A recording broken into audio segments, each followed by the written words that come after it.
जो मन की बात करना, किसने, कौन से देश के प्राइम मिनिस्टर ने बच्चों के लिए मन की बात पूछने के लिए टाइम दिया है, वक्त दिया है, पूछा है कि बेटे बताओ तुम्हारे मन में क्या बात। तो मगर नरेंद्र मोदी जी ने, हमारे देश के प्राइम मिनिस्टर ने बच्चों को मन की बात पूछकर उनके दिलों को छू लिया और उनसे पूछा, उनसे बात किया कि तुम्हारे मन की क्या बात है। और भी एक बात मेरे दिल को बहुत छू ली। अभी मैं ये बातें सब मैं कोई किताब में कोई प्रिपेयर करके पेपर में नहीं लाई हूँ, मैं माफी चाहती हूँ। मेरे जो दिल में है ये बातें आपके सामने बता रही हूँ। और मैंने देख रही थी, क्योंकि मुझे भी पहले पहले जब सुनते थे अपने लोग कुछ कहते थे तो कुछ बातें सोचने पर मजबूर करते थे, मगर जब प्रैक्टिकल देखा गए तो ऐसे वंडरफुल इंसान, ऐसे वंडरफुल प्राइम मिनिस्टर आज तक देश में नहीं आए थे, ना आएंगे मेरे ख्याल से, जो इस तरह के देश के प्राइम मिनिस्टर हैं नरेंद्र मोदी जी। और उन्होंने अगस्त 15 में एक स्पीच दिए और स्पीच देते हुए देश की बात करते रहे, देश की बात करते रहे। बहुत सारे प्राइम मिनिस्टर के स्पीचों को जो है मैंने सुना है, मगर देश की बात करते करते हमारे प्राइम मिनिस्टर जी ने एक बड़ी बात कही थी। मैं सारे देश के महिलाओं को ये बात यहां से मैसेज देना चाहती हूं कि देश में महिलाएं कम नहीं है, 64 करोड़ वुमेन हैं देश के अंदर। और उन सारे महिलाओं को कहना चाहती हूँ कि उन्होंने एक बात कही कि मैं देश में लखपति दीदीज को बनाना चाहता हूँ, उनको बिजनेस वुमेन बनाना चाहता हूँ, उनको अपने पैरों पे खड़ा करना चाहता हूँ। कई स्कीम्स को लॉन्च किया है, भले स्कीम्स डेवलपमेंट नहीं हुए, विलेजेस तक नहीं गए, उन महिलाओं तक नहीं पहुंचे, मगर कई स्कीम्स जो है उन्होंने लॉन्च किए। उनको बिजनेस का लोन क्यों ना हो, फ्री इंटरेस्ट लोन क्यों ना हो, बहुत सारे स्कीम्स को जो है उन्होंने लॉन्च किया। मगर आज तक किसी देश के प्राइम मिनिस्टर ने अगस्त 15 के दिन और वहां पर रैंप पे खड़े होकर महिलाओं की सोच नहीं सोची,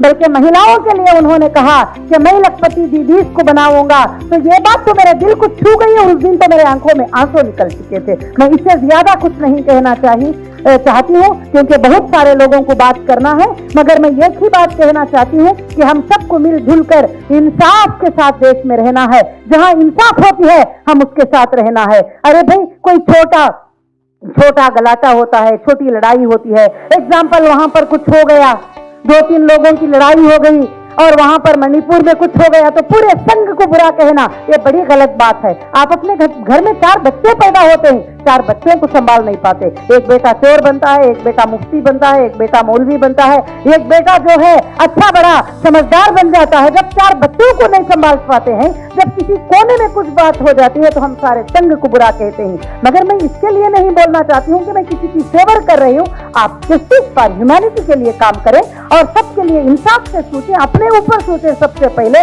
जब हम 4 बच्चों को संभाल नहीं पाते हैं, वहां कहीं पर एक गुनाह हो गया तो पूरे लोगों पर उस गुनाह को थोप दिए। वहां पर कोई एक गलत हो गई, एक ही पार्टी को पकड़कर पूरे लोग वो बोलने लगे। तो इसलिए पार्टियों पर मत जाओ, पॉलिटिकल पार्टियों पर मत जाओ, इंसानियत को सोचो और इंसानियत के ऊपर बात करो। हम भारतीय हैं, हम देशवासी हैं। जहां अच्छी बात होती है, जहां इंसाफ की बात होती है, तो जरूर उनके सपोर्ट में बात करो। और सपोर्ट में बात करने के लिए कभी भी मत डरो, कुछ नहीं होगा, आप सबके साथ रहो। और मैं फिर से मुबारकबादी पेश करती हूँ हमारे देश के प्राइम मिनिस्टर को, और उनकी हयात ऊपर वाला लंबी दे और उन्होंने देश के लिए और भी बहुत ज्यादा काम करें और अच्छे काम करें, और देश के लोगों के लिए, देश के बच्चों के लिए, देश के स्कूल्स के लिए, देश के महिलाओं के लिए, देश के गरीब लोगों के लिए, सबके लिए और भी ज्यादा बड़ा काम करें। और मैं दुआओं के साथ जो है मैं इस बात को खत्म करती हूँ। और शुक्रिया मुझे इसका मौका देने के लिए, इस जन्मदिन पर इन्विटेशन देने के लिए, और मैं यहाँ पर खड़े होकर बात करने के लिए